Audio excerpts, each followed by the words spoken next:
तो रसिया और Ukraine conflict में आखिर क्या प्रॉब्लम है, क्या कारण है? दोनों एक दूसरे के दुश्मन क्यों बने हैं? क्यों युद्ध हो रहा है दोनों के बीच में, रसिया और यूक्रेन के बीच में?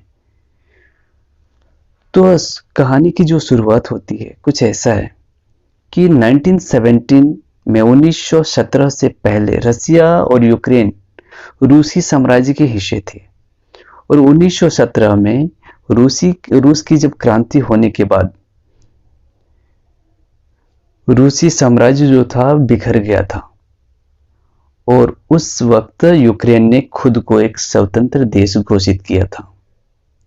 हालांकि बहुत लंबी समय तक चली नहीं यूक्रेन। 3 साल के बाद यूक्रेन ने 1920 में सोवियत संघ में शामिल हो जाता है। किसमें शामिल हो जाता है? यूक्रेन सोवियत संघ में शामिल हो जाता है। लेकिन यूक्रेन हमेशा से खुद को एक स्वतंत्र देश मानता है। यहाँ तो शामिल होने का था, हो गए। लेकिन बात आती है जब स्टोरी की जो शुरुआत होती है ना 1991 में 1991 में कुछ ऐसा हुआ कि यूएसएसआर जो है, सोवियत संघ है, वह 15 देशों में बट गया, टूट गए रातों रात। जो इतिहास में इतनी बड़ी टूट, जो बड़ी सी भूभाग पे राज करने वाला 15 देशों में टूट गया, जिसमें से एक बड़ा सा टुकड़ा, जो अगर आप देखें तो जो बड़ा सा टुकड़ा है वह रसिया कहलाता है। और बाकी 15 देश आसपास में आपको दिख रहे होंगे। उसमें से एक छोटा सा देश बना जिसका नाम यूक्रेन है। तो रसिया और यूक्रेन के बीच में, ये यूक्रेन है, इधर रसिया है, इन दोनों के बीच में अभी आ, लड़ाई हो रही, युद्ध हो रही है। दोनों के बीच में युद्ध हो रही है। तो प्रॉब्लम क्या है? आप नीचे देख पा रहे होंगे क्रीमिया। इस पे तो 2014 में रसिया ने कब्जा कर लिया था। इसका भी एक अलग स्टोरी है कि 2014 में क्रीमिया पर रसिया ने कब्जा कर लिया था, जो ब्लैक सी, और एक तरफ रसिया और एक तरफ यूक्रेन दिख रहा है। और ऊपर से चाहता है,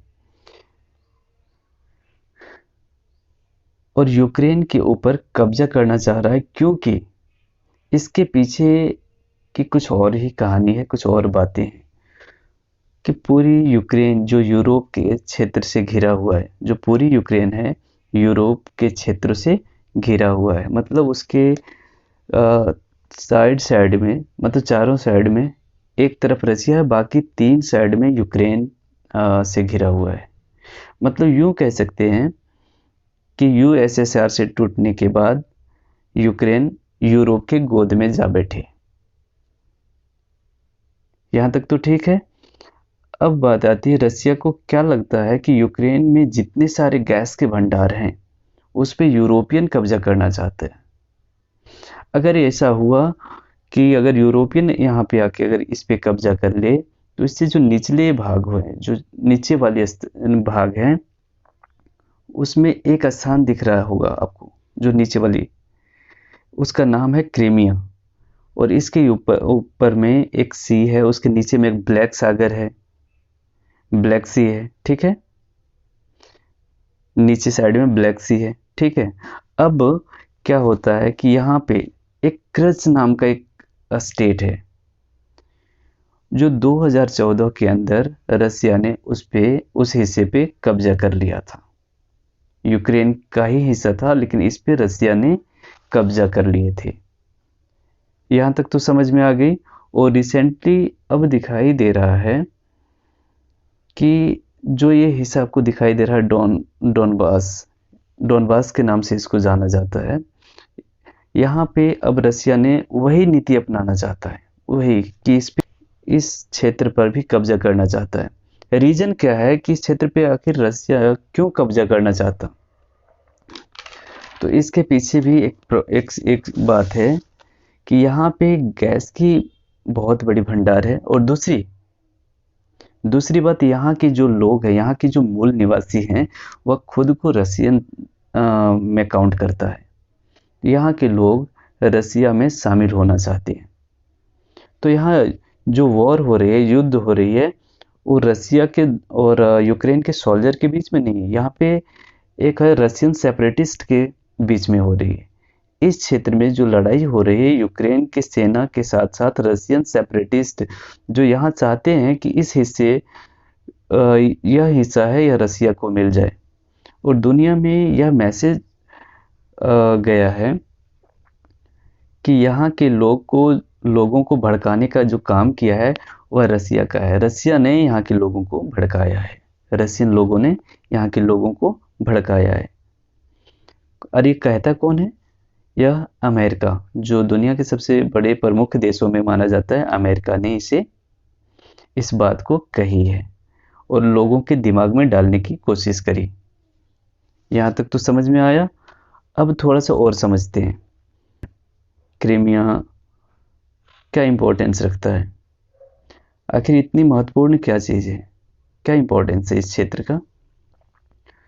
तो यहाँ बड़ी मात्रा में नेचुरल गैस पाए जाते हैं, बहुत बड़ी मात्रा में नेचुरल गैस है इस क्षेत्र में, और इससे लेकर यूरोपियन देश में काफ़ी हलचल है और वो लोग चाहते हैं कि इस क्षेत्र पे मेरा हक हो। लेकिन रसिया चाहता है कि यह क्षेत्र मेरा था तो मेरा ही रहेगा, और यही इसीलिए इन दोनों के बीच में लड़ाई चल रही है। और एक और बात है कि काफ़ी वक्त से नाटो ने यूक्रेन को अपना मतलब सदस्य बनाने के लिए फोर्स कर रहे थे। अब नाटो क्या है? नाटो मतलब एक ऐसा ऑर्गेनाइजेशन है जिसमें 30 कंट्री, लगभग अप्रोक्स 30 कंट्री शामिल हैं, और उसमें अगर किसी भी कंट्री पे अगर हमला होता है तो वह हमला अमेरिका पे हमला समझा जाएगा, यानी उस पे एक्शन अमेरिका लेंगे। तो अगर नाटो का सदस्य अगर यूक्रेन बन जाता है तो रसिया के लिए प्रॉब्लम खड़ी हो जाएगी। इसके लिए, और अभी तक बनी नहीं है, लेकिन इन्होंने सहमति दे दिए थे। किसने? यूक्रेन ने। अब बात आती है युद्ध क्यों करें? अगर ऐसा होने लगे तो दुनिया में ताकत रसिया की बढ़ जाएगी, और रसिया की ताकत अगर बढ़ जाती है तो किसको पसंद नहीं आएगा? पसंद किसे नहीं आने वाला? तो अमेरिका को बिल्कुल पसंद नहीं आएगी। अमेरिका क्या चाहता है कि दुनिया में वर्चस्व मेरा रहे, यानी यहाँ पे वर्चस्व की लड़ाई है। रसिया और यूक्रेन की लड़ाई से ज़्यादा नहीं, मतलब कि अगर देखा जाए तो इसमें प्रॉब्लम क्रिएट किया किसने? अमेरिका ने। ऐसे पेपर में या तो हर मैगजीन न्यूज़ में भी ऐसे बताया गया है कि यहाँ प्रॉब्लम क्रिएट करने वाला अमेरिका ही थे। अब रसिया और यूक्रेन के बीच में काफ़ी कैजुअलिटी हो चुकी है, काफ़ी लोग भी मारे गए हैं, बहुत कुछ तबाह भी हो गया। जब जो बाइडेन ने शपथ ली थी तो 4-5 मुद्दे पर अमेरिका ने रसिया को घेरा था कि हमारे ऐसे मुद्दे उठाए थे कि सोलर विंड अटैक करवाने वाला रसिया था, हमारे इलेक्शन में इंटरफेयर करने वाले भी रसिया ही थे, और सारे मुद्दे पे उन्होंने रसिया को घेरे थे। तो गाइज लगता है अब आपको समझ में आ गया होगा।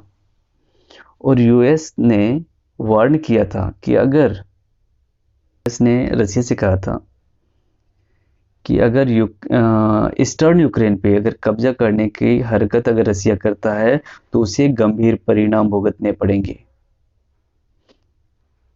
गंभीर परिणाम का मतलब क्या होता है? यूएस ने कह दिया था कि हम 2 लड़ाकू विमान मतलब ब्लैक सी में उतारेंगे